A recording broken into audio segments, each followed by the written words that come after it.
Hello dear viewers, welcome back to my YouTube channel again. आज के इस session में हम लोग बात करेंगे मैथमेटिक्स के एक और इम्पॉर्टेंट टॉपिक की, जिसका नाम है पोलिनोमियल। आज का जो वीडियो है ये पार्ट 1 है पोलिनोमियल का, और इसमें हम कंप्लीट डिस्कस करेंगे पोलिनोमियल के बेसिक कंसेप्ट को। तो आइए शुरुआत करते हैं पोलिनोमियल से।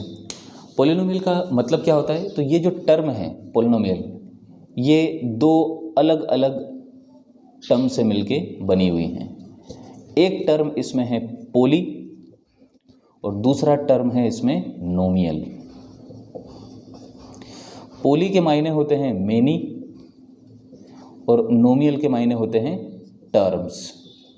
अब टर्म्स जो है उसको मैं यहाँ पर सिंबलाइज कर रहा हूँ कैपिटल टी से।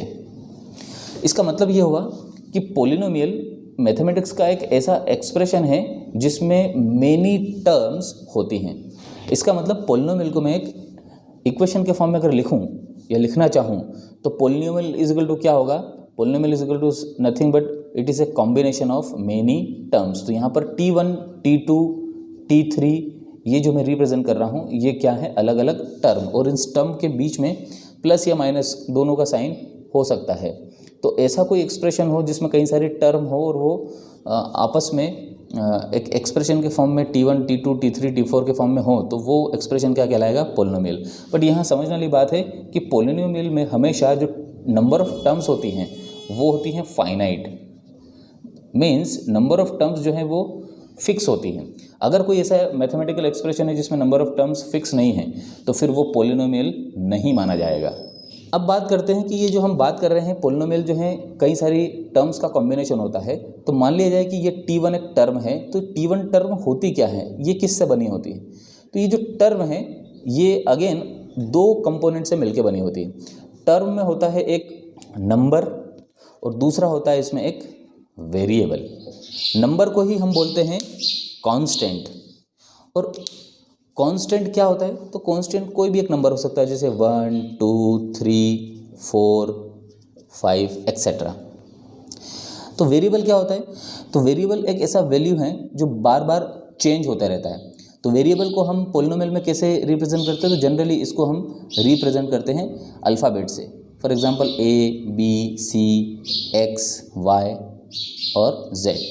तो जनरली जो टर्म है उसमें नंबर भी होता है और वेरिएबल भी होता है। तो सपोज़ अगर मैंने एक नंबर लिया 2 और उसको कंबाइन कर दिया किसके साथ? एक वेरिएबल के साथ, x के साथ।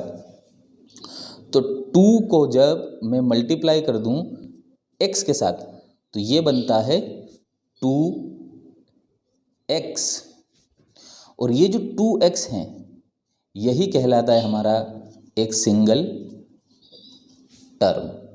तो अब ये जो टर्म है, इस टर्म में आप देख रहे हैं कि इसमें एक नंबर तो है, एक वेरिएबल भी है, मगर इस वेरिएबल के साथ में एक पावर भी है जो यहाँ पर क्या है? 1।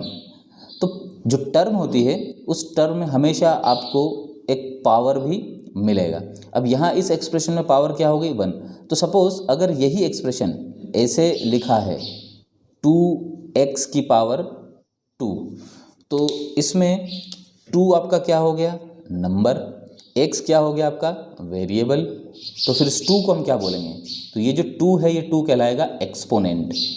क्या कहलाएगा? एक्सपोनेंट। इसी को हम बोलते हैं पावर। तो आइए अब देखते हैं कि पोलिनोमियल का अगर एक एक्सप्रेशन मैं देखना चाहूँ या लिखना चाहूँ तो वो कैसा होगा। तो सपोज़ एक ऐसा पोलिनोमियल है जिसमें पहली टर्म है वो है 2x की पावर 5 माइनस उसमें दूसरा टर्म है 3x क्यूब, उसमें तीसरा टर्म है 4x, और फिर उसमें आखिर में है एक नंबर जो कि है 3। तो ये जो एक्सप्रेशन है ये एक्सप्रेशन क्या कहलाएगा? एक पोलिनोमियल। तो इस एक्सप्रेशन को मैं मैथमेटिक्स में कैसे लिखता हूँ? पोलिनोमियल का p, और यहाँ वेरिएबल हमारा क्या है? x। तो यहाँ पर मैं लिखता हूँ px या पोलिनोमियल ऑफ x वेरिएबल। ये जो हुआ आपका कंप्लीट एक पोलिनोमियल का एक्सप्रेशन है। तो इस पोलिनोमियल के एक्सप्रेशन में आप देख रहे हैं कि इसमें वेरिएबल जो हैं वो हमेशा हर टर्म में x ही है, मतलब एक सिंगल वेरिएबल ही है। तो इसीलिए इस एक्सप्रेशन को हम क्या बोल सकते हैं, पोलिनोमियल विथ वन वेरिएबल। क्यों इसको वन वेरिएबल बोला जा रहा है, क्योंकि इस एक्सप्रेशन में वेरिएबल सिर्फ हर टर्म में क्या है, एक्स ही है। तो पोलिनोमियल विथ 2 वेरिएबल भी होता है, पोलिनोमियल विथ 3 वेरिएबल भी होता है, मगर हमारा फोकस अभी टोटल किस पे है, पोलिनोमियल विथ 1 वेरिएबल। नाउ अब आप इसमें देख रहे हैं कि इसमें आखिर में मैंने एक नंबर भी इसमें पोलिनोमियल एक्सप्रेशन में शो किया है। तो ये जो नंबर है क्या ये पोलिनोमियल है, तो ये भी एक पोलिनोमियल है, मतलब कोई भी नंबर जो होता है वो एक पोलिनोमियल होता है। कैसे, अब ये जो नंबर है 3, इसको मैं ऐसा लिख सकता हूँ कि 3x की पावर 0। भाई x की पावर 0 का वैल्यू क्या होता है, x की पावर 0 का वैल्यू जो होता है वो होता है 1। तो इसका मतलब ये जो 3x है ये एक्चुअली क्या है, 3 × 1, और 3 × 1 बराबर क्या होता है 3। इसका मतलब कोई भी जो नंबर होगा वो भी क्या होगा, एक पोलिनोमियल। तो यहाँ पर ये जो 3 है ये क्या कहलाएगा, आपका कांस्टेंट पोलिनोमियल। तो इसको हम क्या बोलेंगे, कांस्टेंट पोलिनोमियल। आइए बात करते हैं कोएफिशिएंट ऑफ वेरिएबल की। ये क्या होता है, तो कोएफिशिएंट ऑफ वेरिएबल क्या होता है, ये किसी भी पोलिनोमियल में जो टर्म होती हैं उस टर्म में जो वेरिएबल के साथ जो नंबर लगा होता है उसी नंबर को हम बोलते हैं कोएफिशिएंट ऑफ वेरिएबल। जैसे अब ये जो पहली टर्म है 2x की पावर 5, इसमें वेरिएबल क्या है x, और x के साथ क्या नंबर लगा है 2, तो इस टर्म का कोएफिशिएंट क्या हो गया 2।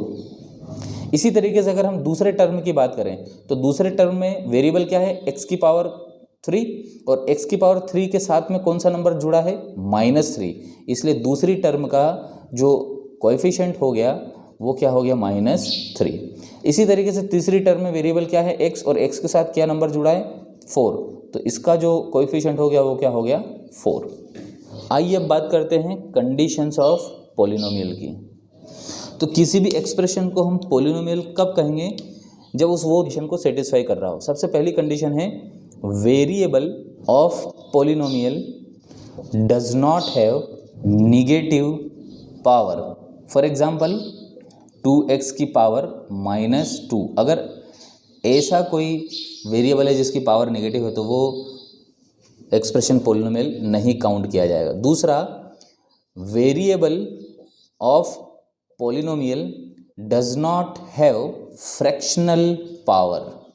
फ्रैक्शनल पावर का मतलब होता है फॉर एग्जांपल √x। अगर वेरिएबल आपका √x के फॉर्म में है तो ये पोलिनोमियल नहीं होगा। और इसको मैं ऐसे भी लिख सकता हूँ x की पावर 1/2। तो अब यहाँ पर वेरिएबल की पावर फ्रैक्शन में आ गई तो ये भी एक्सप्रेशन पोलिनोमियल नहीं काउंट किया जाएगा।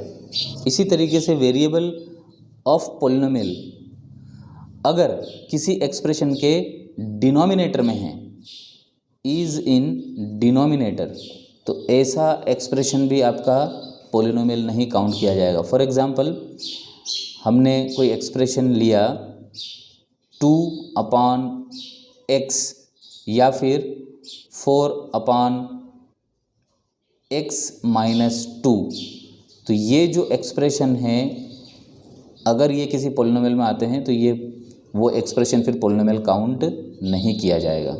तो यहाँ हमारा फिनिश होता है part 1 of polynomial basic concept का। इसके अगले पार्ट में हम classification of polynomial with example समझेंगे। I hope you understand the concept. Thanks for watching.